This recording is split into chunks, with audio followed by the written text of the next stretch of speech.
Hello and welcome to HistoryPod. On the 5th of December 1934, the waal incident took place, which laid the foundations for the Abyssinia crisis that was to follow. A skirmish between a Somali garrison in the service of Italy and Ethiopian troops who sought the withdrawal of Italian forces from the area resulted in over 150 deaths and a diplomatic crisis that ended in the Italian invasion of Abyssinia the following year.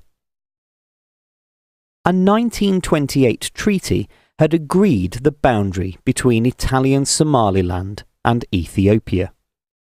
However, in 1930, Italy built a fort at the Waal oasis that was approximately 50 miles inside the Abyssinian side of the border, and so contravened the agreement in the treaty.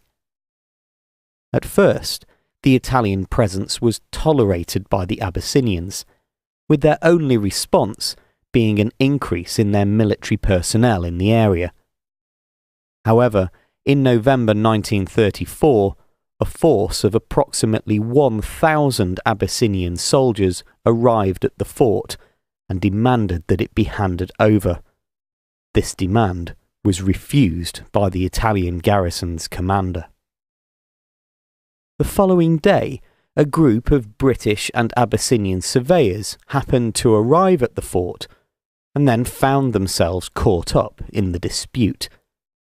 The British withdrew in order to avoid any bloodshed, but the Abyssinians stayed, and they joined their countrymen in a face-off with the garrison.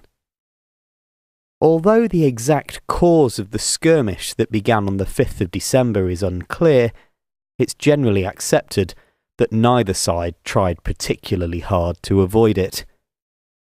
Despite this, both sides protested the actions of the other. While Abyssinia went to the League of Nations, Italy outright demanded compensation. The diplomatic crisis that ensued eventually led to the Italian invasion of Abyssinia in October 1935.